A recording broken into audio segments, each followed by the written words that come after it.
નમસ્કાર વિદ્યાર્થી મિત્રો, વિડીયો જોઈ રહેલા તમામ ધોરણ 9ના વિદ્યાર્થી મિત્રોનું આપણી આ યુટ્યુબ ચેનલમાં સ્વાગત છે।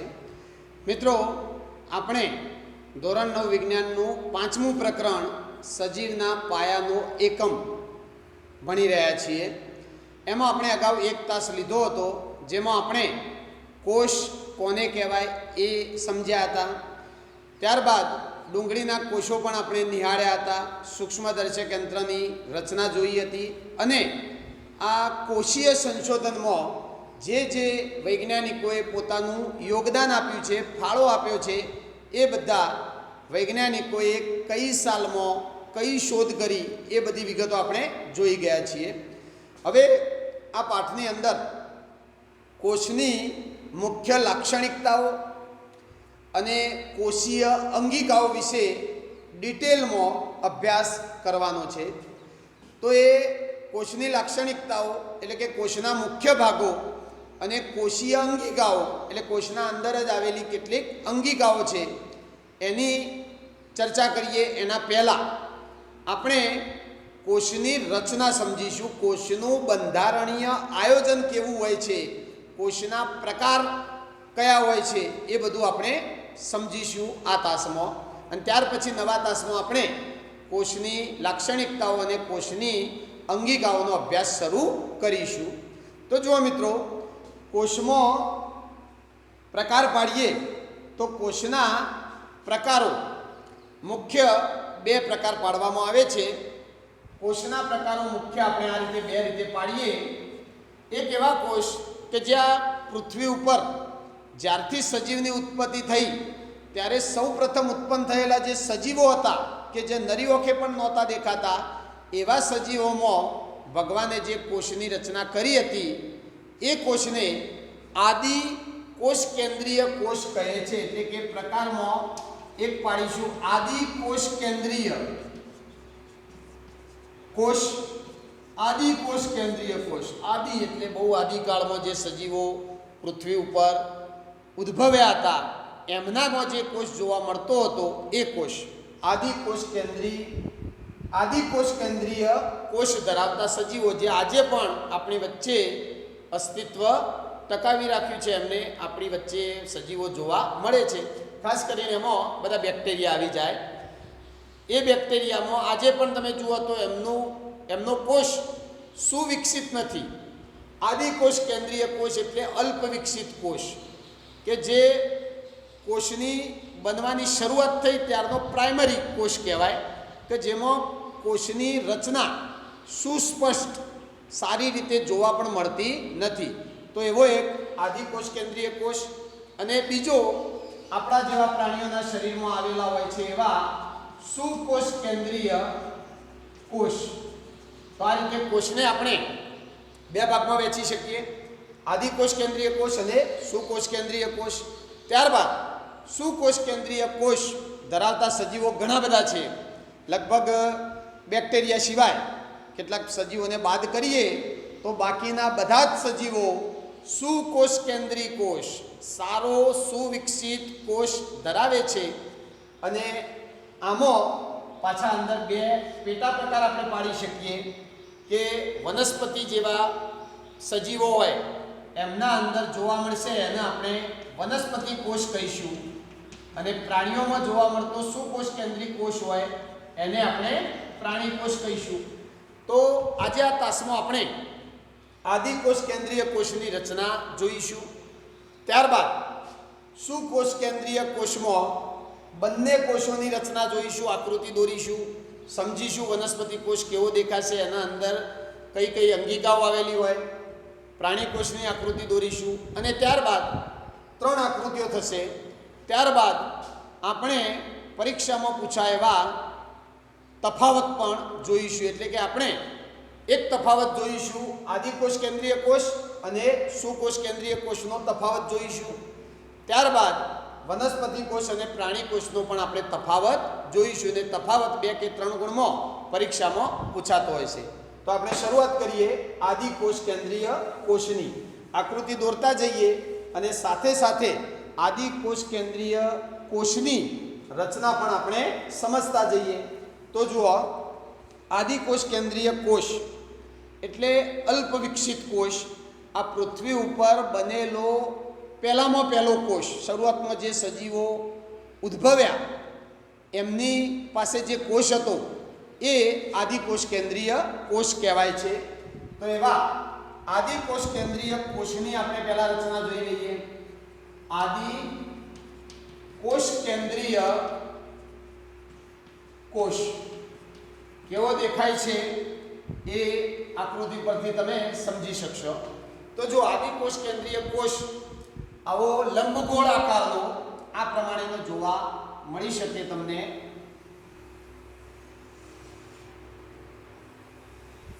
આવો લંબગોળ આકારનો દેખાતો હોય.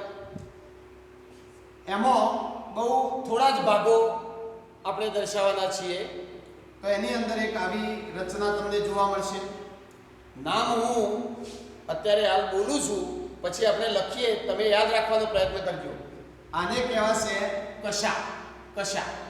ત્યારબાદ આ કોષની અંદર સ્પષ્ટ કોષ કેન્દ્ર હોતું નથી. સ્પષ્ટ કોષ કેન્દ્ર ના હોય, એવો કોઈ ચોક્કસ વચ્ચે વિસ્તાર ના હોય કે જેને તમે કહી શકો કે આ કોષ કેન્દ્ર છે, આ કોષ કેન્દ્ર આવડું જ છે, એવું કહી શકો નહીં. એટલે વચ્ચેના ભાગે આ રીતે આવી રચના તમને જોવા મળશે, જેને ન્યુક્લિયોઇડ કહે છે. આને શું કહીશું આપણે? ન્યુક્લિયોઇડ. યાદ રાખજો બધા, ન્યુક્લિયોઇડ. ન્યુક્લિયોઇડ. ત્યારબાદ તમને આની અંદર આવી રચનાઓ જોવા મળી શકે છે. આવી રચનાઓ જોવા મળે. આ છે પ્લાઝમિડ. આને આપણે કહીશું પ્લાઝમિડ. બરાબર.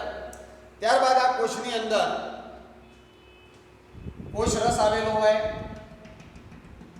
પ્રવાહી જે આવેલું હોય જેને આપણે કોષ રસ તરીકે ઓળખીશું. એટલે આ છે કોષ રસ. ત્યારબાદ આ કોષમાં નાના નાના આવા કણો આવેલા હોય છે જેને રિબોઝોમ્સ. રિબોઝોમ્સના કણો કહે છે. તો એ રિબોઝોમ્સના કણો આપણે દર્શાવીશું. ત્યારબાદ આ કોષની ફરતે જે દિવાલ આવેલી હોય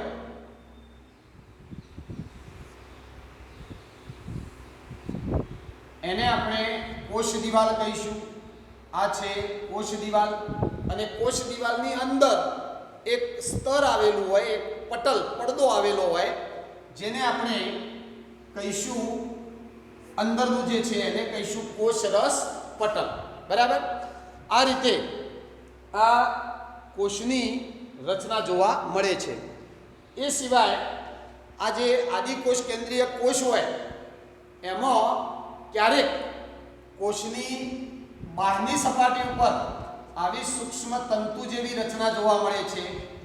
દરેકમાં હોય એવું જરૂરી નથી. કેટલાક આદિકોષ કેન્દ્રીય કોષમાં આવી રચના જોવા મળે છે જેને આપણે પીલી તરીકે ઓળખીશું.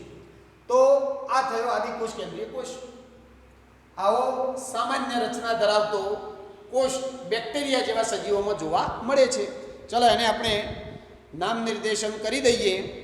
તો જુઓ, ચલો આ છે બહારની કોષ દિવાલ.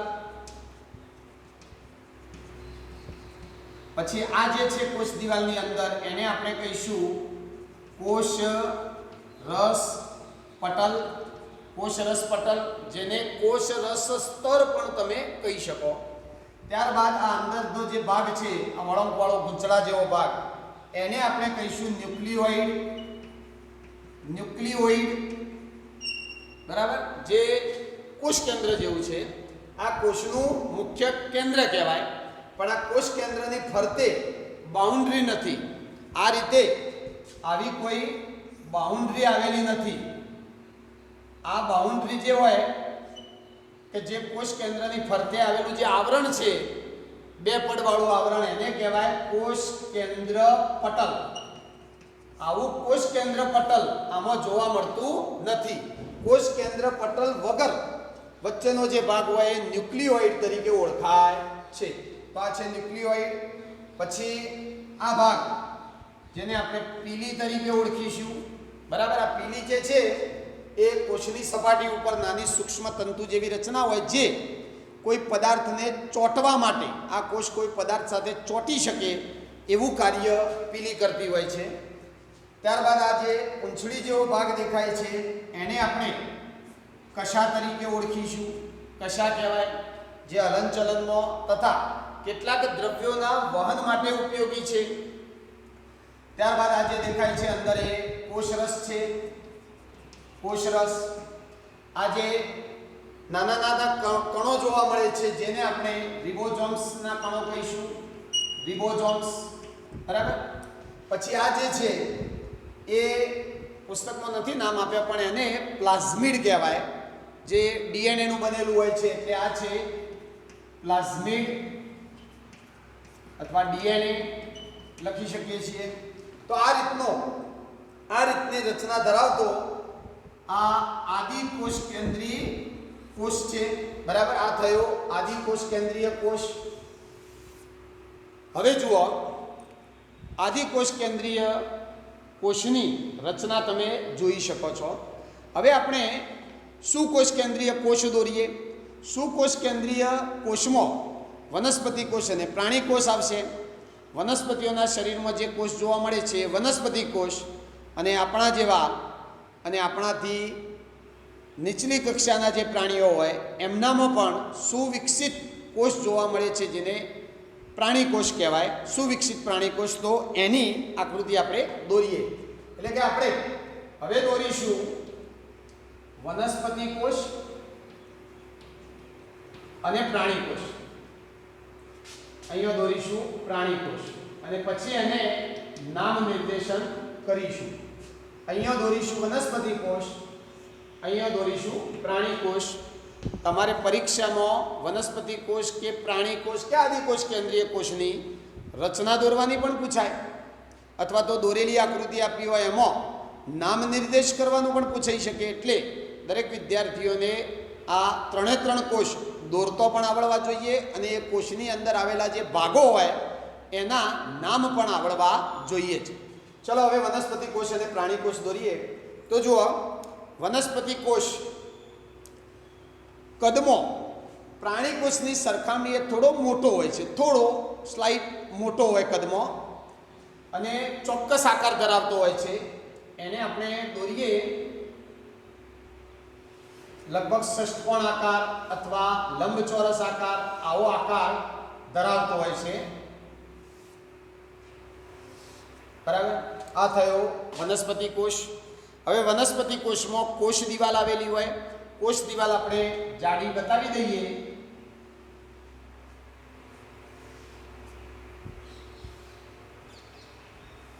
આ થઈ કોષ દિવાલ.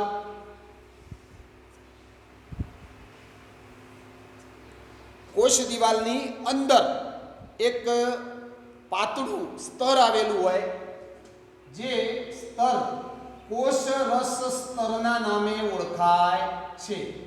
આ અંદર જે દોર્યું એ શું છે? કોષ રસ સ્તર. ત્યારબાદ અંદરની બાજુ આપણે કોષ કેન્દ્ર દોરી દઈએ. વનસ્પતિ કોષમાં કોષ કેન્દ્ર બિલકુલ મધ્યમાં હોતું નથી, સહેજ સાઈડમાં હોય, બિલકુલ મધ્યમાં હોતું નથી. કારણ કે વનસ્પતિ કોષમાં કોષની અંદર વધારે જગ્યા રોકી લેશે એક રસધાની નામની અંગિકા છે, જે એક કે બે જ આવેલી હોય, પણ એ રસધાની વધુ જગ્યા રોકી લેશે. એટલે કોષ કેન્દ્ર થોડું સાઈડમાં આપણે દોરીશું. આ રીતે અહીંયા આપણે દોરી દઈએ કોષ કેન્દ્ર. આ છે કોષ કેન્દ્ર. કોષ કેન્દ્રની અંદર બીજું એક કેન્દ્ર આવેલું હોય જેને કોષ કેન્દ્રિકા કહેવાય. પછી કોષ કેન્દ્રની અંદર એક પ્રવાહી આવેલું હોય, જે પ્રવાહી આ બહારના પ્રવાહી કરતો અલગ નામે ઓળખાય છે. એને કહીશું કોષ કેન્દ્ર રસ. આ કોષ કેન્દ્ર, એના અંદર જે છે કેન્દ્ર, એને કોષ કેન્દ્રિકા કહેવાય. અને કોષ કેન્દ્રિકાની આજુબાજુ જે પ્રવાહી આવેલું હોય જેને કોષ કેન્દ્રનો રસ કહેવાય, એટલે કોષ કેન્દ્ર રસ કહીશું. ત્યારબાદ આપણે બાકીની અંગિકાઓ દોરીએ. તો જો પહેલાં રસધાની ખૂબ મોટી હોય છે એને દોરી દઈએ. તો આ છે રસધાની. આવી મોટી તમે રસધાની દોરી શકો. રસધાની એટલે જેની આપણે ટૂંક નોંધ ભણવાના છીએ. આગળ આ પાઠની અંદર આ બધા ભાગોની અલગ અલગ ટૂંક નોંધો ભણવાના છીએ. એમાં ડિટેલમાં દરેક અંગિકાનો અભ્યાસ કરવાનો જ છે. તો હાલ આ છે રસધાની, આ રસધાની છે. ત્યારબાદ બાકીની અંગિકાઓમાં એક આવશે અંતરરસજાળ, જે આ રીતે તમે દોરી શકો. આમ કોષ કેન્દ્રથી શરૂઆત થાય એની અને આ રીતે છેક આ અંતઃકોષ રસજાળ કહેવાય, જે ઝાડા જેવું દેખાશે અને એ છેક છેલ્લા અહીંયા સુધી ટચ થઈ જતી હોય, એટલે કે કોષ રસ સ્તરને અડધી હોય અને એનો એક છેડો હોય કોષ કેન્દ્ર બાજુમાં. આવી અંતરરસજાળ તમે દોરી શકો. અંતરરસજાળના કેટલાક ટુકડા આ રીતે તમે છૂટા છવાયા પણ દોરી શકો છો, આ રીતે. બરાબર. હવે આ અંતરરસજાળની સપાટી ઉપર એક નાના નાના કણો આવેલા હોય છે. એ કણોને રિબોઝોમ્સના કણો કહે છે. એટલે અહીંયા તમે આ રીતે આવા રિબોઝોમ્સના કણો દર્શાવી શકો, આ બધા. બરાબર. બધી અંતઃકોષ રસજાળ ઉપર રિબોઝોમ્સના કણો આવેલા હોતા નથી. કેટલીક અંતઃકોષ રસજાળની સપાટી ઉપર રિબોઝોમ્સના કણો આવેલા હોય, જેના કારણે એ અંતઃકોષ રસજાળની સપાટી ખરબચડી થઈ જાય અને એ અંતઃકોષ રસજાળ ખરબચડી અંતઃકોષ રસજાળ કહેવાય. જ્યારે જે અંતઃકોષ રસજાળની સપાટી ઉપર રિબોઝોમ્સના કણો ના આવેલા હોય, ના ચોટેલા હોય, એ લીસી અંતઃકોષ રસજાળ કહેવાય, જે આપણે ટૂંક નોંધમાં ભણીશું. તો આ અંતઃકોષ રસજાળ થઈ. ત્યારબાદ એની અંદર આપણે હરિતકણ બતાવી દઈએ. આ છે હરિતકણ. બરાબર. ત્યારબાદ એમાં આવેલું હોય લાઇસોઝોમ નામની અંગિકા હોય, લાઇસોઝોમ. એ બધાની સ્પષ્ટ રચના, એક્ઝેક્ટ કોઈ આકાર નથી, એટલે તમારે યાદ રાખવાનું એક હરિતકણ, એક લાઇસોઝોમ હોય. પછી એક આપણે દોરીશું એ ગોલ્ગીકાય, ગોલ્ગીકાય નામની અંગિકા આવેલી હોય. ત્યારબાદ કણાભ સૂત્ર દોરીએ. તો જુઓ, આવું કણાભ સૂત્રનો આકાર આવો હશે, આવું કણાભ સૂત્ર આવેલું હોય. આ છે કણાભ સૂત્ર. બરાબર. આવી બધી અંગિકાઓ આવેલી હોય અને બાકીનું એની અંદર કોષ રસ આવેલો હોય છે. બાકીના ટપકા વડે આપણે દર્શાવી દઈએ તો આ બધો કોષ રસ છે.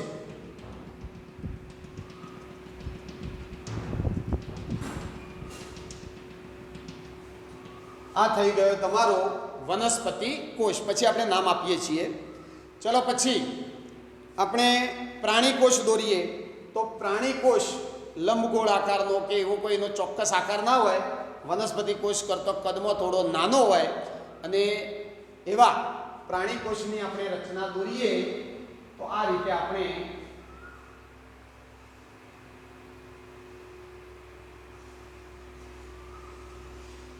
આ રીતે દોરી શકીએ છીએ. ચલો, પ્રાણી કોષમાં કોષ દિવાલ ના હોય, એમાં સીધું શું આવી જશે? કોષ રસ સ્તર. ત્યારબાદ એની અંદર કોષ કેન્દ્ર દોરી દઈએ. ચલો, મધ્યમાં કોષ કેન્દ્ર આપણે દોરી દઈએ. આ થયું કોષ કેન્દ્ર. કોષ કેન્દ્રની અંદર કોષ કેન્દ્રિકા હોય, પછી એમાં જે રસ હોય એને આપણે કોષ કેન્દ્રનો રસ કહીશું. બરાબર. આમાં છે એવું જ. ત્યારબાદ એક ખાસ અંગિકા કે જે વનસ્પતિ કોષમાં જોવા નથી મળતી, માત્ર પ્રાણી કોષમાં જ જોવા મળશે, જે છે તારા કેન્દ્ર. તારા કેન્દ્ર અહીંયા ક્યાં? કોષ કેન્દ્રની આજુબાજુ બતાવી દેવાનું. તારા કેન્દ્ર દોર્યું. ત્યારબાદ રસધાનીઓ બતાવી દઈએ.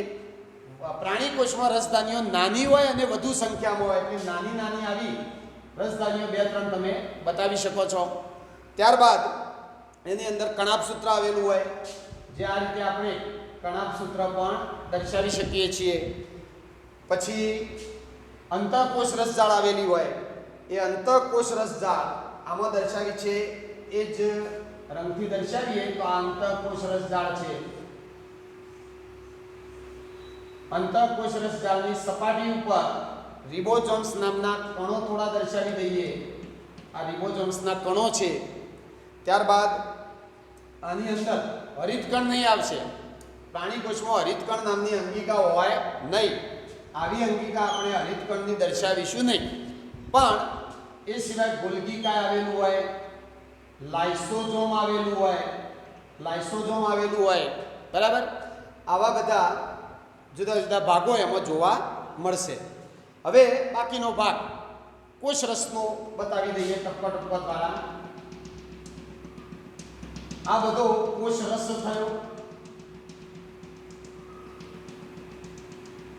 ખાસ મહત્વનું, આકૃતિ દોર્યા પછી એને નામ આપવાનો ખૂબ મહત્વનો છે. દરેકે દરેક અંગિકાઓને નામ આપવો અગત્યનો છે.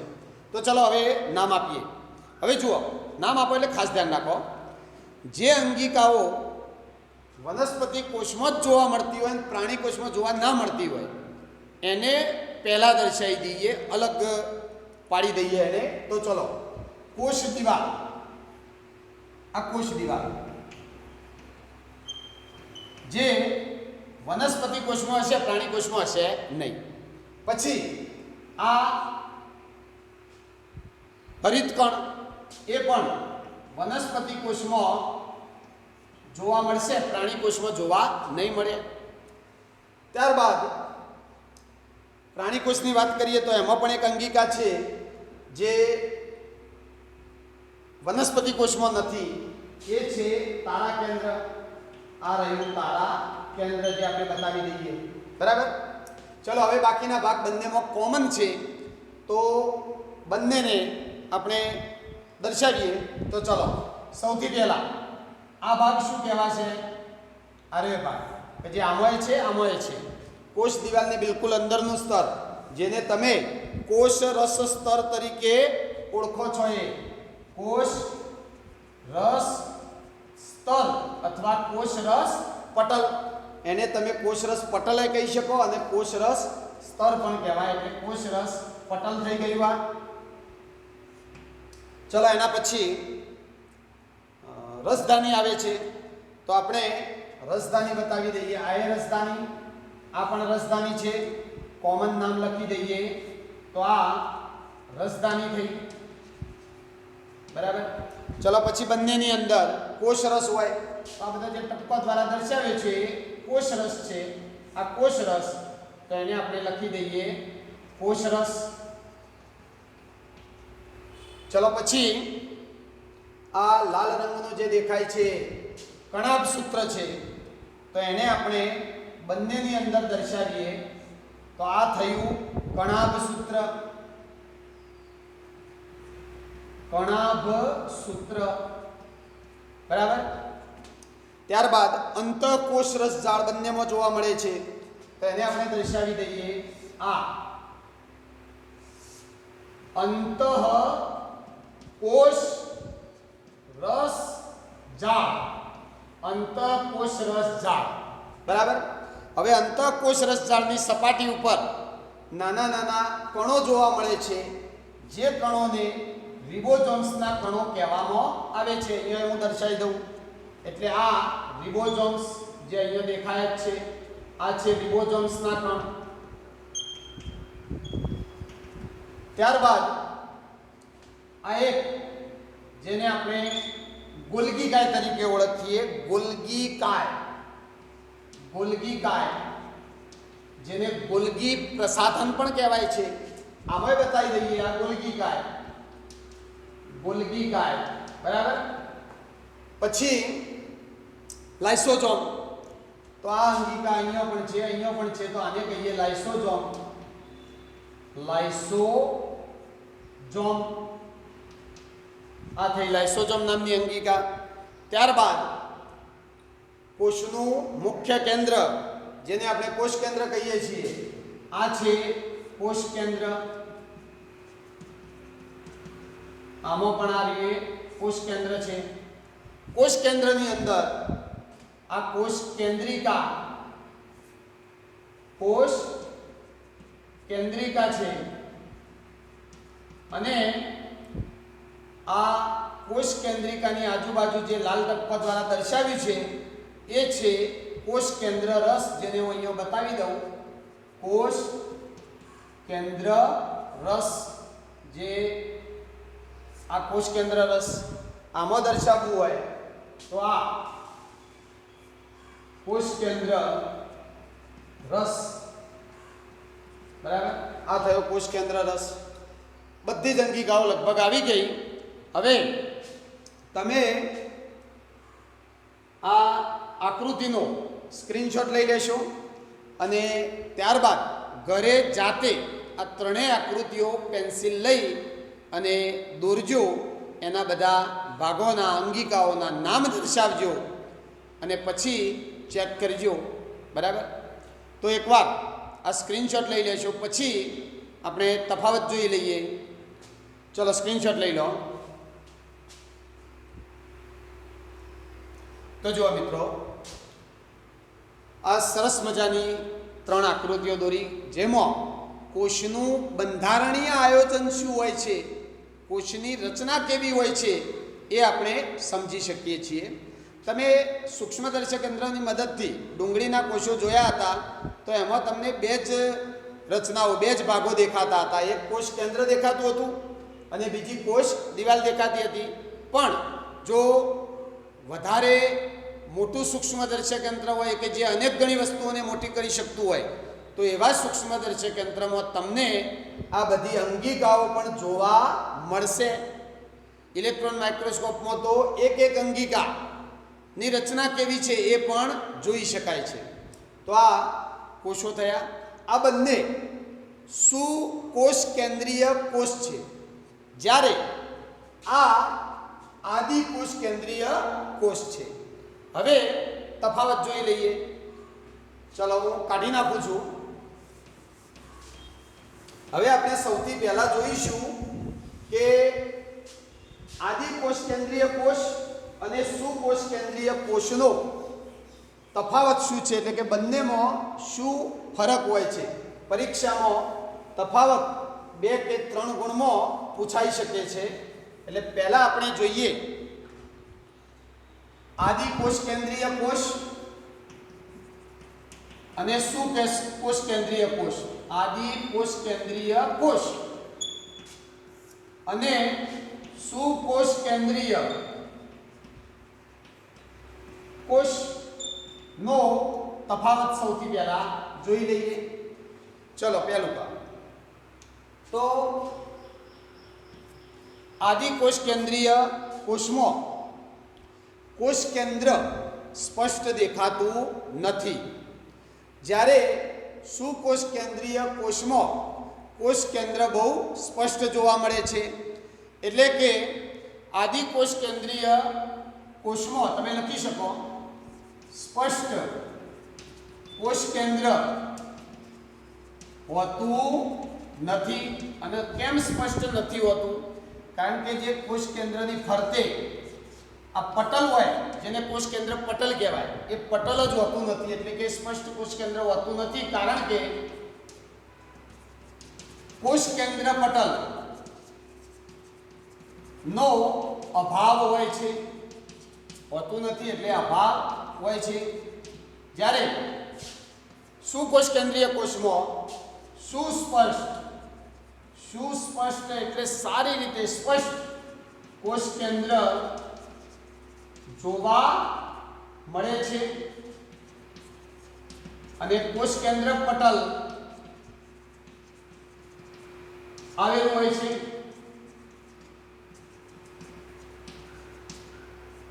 ચાલો આ પહેલો તફાવત થયો. બીજો તફાવત જોઈએ એમની સાઈઝ નાનો મોટો. તો આદિકોષ કેન્દ્રીય કોષ કદમાં નાનો હોય છે અને એનું કદ કેટલું હોય? 1 થી 10 માઇક્રોમીટર હોય. એટલે કે આ કોષ કદમાં નાના હોય છે. નાના હોય અને એમાં એમનું કદ કેવડું? તો 1 થી 10 માઇક્રોમીટર. માઇક્રોમીટર એટલે કેટલું થાય? 1 મીટરનો 10 લાખમો ભાગ. 1 મીટર એટલે આટલું થાય 1 મીટર. એના 10 લાખ ભાગ પાડો. 10 લાખ ભાગ પાડો. 10 લાખ એટલે 10 ની 6 ઘાત કહેવાય. આટલા ભાગ પાડો તો એમાંનો એક ભાગ લો, એ 1 માઇક્રોમીટર કહેવાય. તો આદિકોષ કેન્દ્રીય કોષ 1 થી 10 માઇક્રોમીટર જેટલું પરિમાણ સાઈઝ ધરાવતા હોય છે. એટલે કદમાં ખૂબ નાના કહેવાય. જ્યારે સુકોષ કેન્દ્રીય કોષ હોય એ કદમાં મોટા હોય છે. કદમાં મોટા હોય છે એમનું કદ 5 માઇક્રોમીટરથી ચાલુ થઈ અને 100 માઇક્રોમીટર સુધીનું કદ ધરાવતા હોય છે, બરાબર. પછી ત્રીજો મુદ્દો જોઈએ તો આદિકોષ કેન્દ્રીય કોષ કેવા સજીવોમાં જોવા મળે? બેક્ટેરિયા જેવા સજીવોમાં. આ બેક્ટેરિયા જેવા જે સજીવો છે એ આખો બેક્ટેરિયાનો સમૂહ, એ સજીવોનો સમૂહ પ્રોકેરિયોટા જૂથ તરીકે ઓળખાય છે. પ્રોકેરિયોટા સજીવો કહેવાય. અને જે સજીવો આદિકોષ કેન્દ્રીય કોષ ધરાવે છે એના ઉપરથી જ નામ પડ્યું છે પ્રોકેરિયોટા સજીવો. તો પ્રોકેરિયોટા સજીવોમાં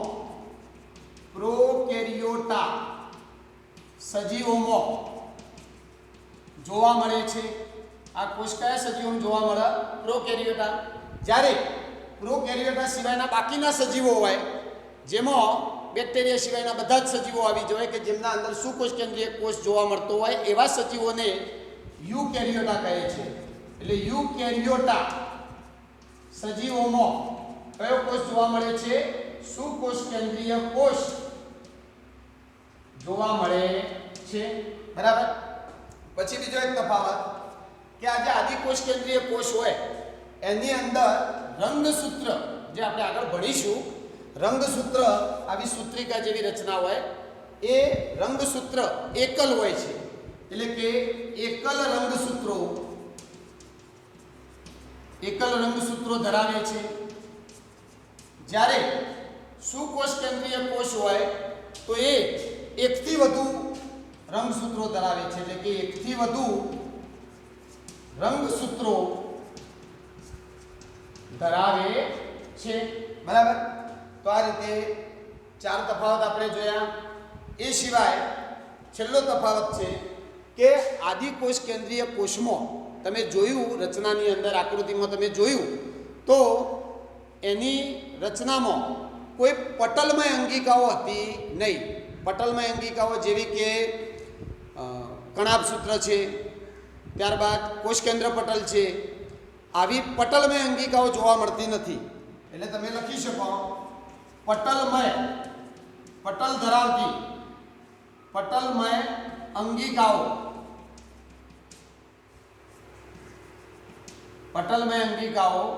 હોતી નથી.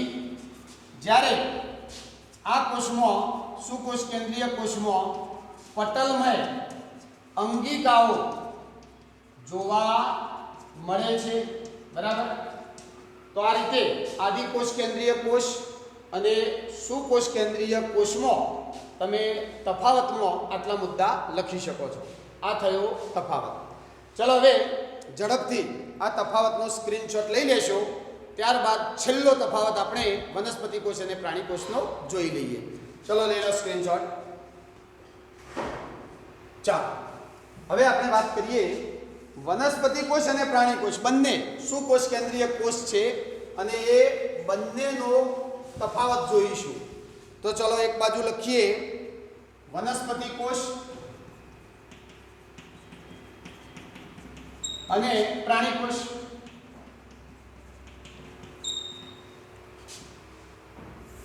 ચલો જુઓ, વનસ્પતિ કોષ અને પ્રાણી કોષમાં આકૃતિ પરથી જ તમને તફાવતના મુદ્દા મળી જાય છે. તમે આકૃતિ યાદ કરો તો તમે જોઈ શકો છો કે વનસ્પતિ કોષમાં હરિતકણ હતું, પ્રાણી કોષમાં ના હોય તો તમે લખી શકો હરિતકણ હોય છે અથવા હરિતકણ ધરાવે છે. વનસ્પતિ કોષ હરિતકણ ધરાવે છે. જ્યારે આમાં તમે લખી શકો હરિતકણ હોતું નથી. ચલો બીજું, વનસ્પતિ કોષમાં કોષ દિવાલ હતી, જે પ્રાણી કોષમાં નહોતી. તો તમે લખી શકો કોષ દિવાલ ધરાવે છે અને સામે અહીંયા લખી શકો કોષ દિવાલ હોતી નથી અથવા જોવા મળતી નથી. પછી ત્રીજું કે વનસ્પતિ કોષમાં એક અંગિકા નહોતી, જે પ્રાણી કોષમાં હતી, તારા કેન્દ્ર. તો તમે લખી શકો કે તારા કેન્દ્ર હોતું નથી. જ્યારે આમાં તારા કેન્દ્ર જોવા મળે છે, બરાબર. પછી ચોથો મુદ્દો તમે જુઓ કે વનસ્પતિ કોષમાં આકૃતિની અંદરથી જ સમજી શકીએ છીએ કે રસધાની એક કે બે જ હોય, ઓછી હોય, અને પાછી કદમાં મોટી હોય છે. એટલે કે રસધાની એક કે બે હોય છે તથા કદમાં મોટી હોય છે. રસધાની ઓછી અને કદમાં મોટી હોય છે. જ્યારે પ્રાણી કોષમાં રસધાની વધુ હોય છે તથા કદમાં નાની હોય છે, બરાબર. ચલો પછી પાંચમો મુદ્દો તમે લખી શકશો કે વનસ્પતિ કોષમાં સાઈઝ જુઓ તો કદમાં મોટો હોય, એટલે કે પ્રાણી કોષની સરખામણીએ કોષનું કદ મોટું હોય છે, જ્યારે પ્રાણી કોષનું કદ નાનું હોય છે. આ રીતે તમે કદનો પણ એક પોઈન્ટ લખી શકો છો. ત્યારબાદ છેલ્લો પોઈન્ટ લખીએ તો હજુ એક બે મુદ્દા લખી શકીએ. છેલ્લો પોઈન્ટ હવે જુઓ તમે જ્યારે આકૃતિ જોઈ ત્યારે કોષ કેન્દ્રની જગ્યા. વનસ્પતિમાં કોષ કેન્દ્ર મધ્યમાં હોતું નથી, ત્યારે પ્રાણી કોષમાં મધ્યમાં હોય છે. તો આ મુદ્દો લખી શકીએ કે કોષ કેન્દ્ર બરાબર મધ્યમાં હોતું નથી, જ્યારે આમાં કોષ કેન્દ્ર મધ્યમાં જોવા મળે છે, બરાબર. અને છેલ્લો મુદ્દો એક કહું, કેટલાક મુદ્દા પાઠ્યપુસ્તકમાં પણ નહીં હોય પણ સમજી શકીએ છીએ આકૃતિ ઉપરથી. એક છેલ્લો મુદ્દો કે વનસ્પતિ કોષ હોય એ પ્રકાશ સંશ્લેષણની ક્રિયા કરશે, પોતાનો ખોરાક બનાવશે અને એ ખોરાક પોતે વાપરશે, અને જે બાકીનો ખોરાક પડ્યો રહેશે એનો એ સંગ્રહ કરશે, અને કોષની અંદર વધેલા ખોરાકનો સંગ્રહ સ્ટાર્ચ સ્વરૂપે કરે છે. એટલે કે વનસ્પતિ કોષ ખોરાકનો સંગ્રહ સ્ટાર્ચ સ્વરૂપે કરે છે. અને આ બાજુ તમે લખી શકો કે પ્રાણી કોષમાં, આપણા કોષોમાં જે વધેલો ખોરાક હોય એનો સંગ્રહ ગ્લાયકોજન સ્વરૂપે થશે. એટલે કે ખોરાકનો સંગ્રહ ગ્લાયકોજન સ્વરૂપે થાય છે, બરાબર. તો આટલા તફાવતના મુદ્દા આપણે વનસ્પતિ કોષ અને પ્રાણી કોષ માટે આપી શકીએ છીએ. હવે સ્ક્રીનશોટ લઈ લેશો અને જ્યારે આપણે નવા તાસમાં મળીશું ત્યારે કોષના બધા ભાગોની, એની અંદર જોવા મળતી અંગિકાઓની ચર્ચા કરીશું. દરેકે દરેક ભાગો જે આકૃતિમાં દર્શાવ્યા હતા એ તમામની ટૂંક નોંધો આપણે ભણવાના છીએ. તો સ્ક્રીનશોટ લઈ લેશો.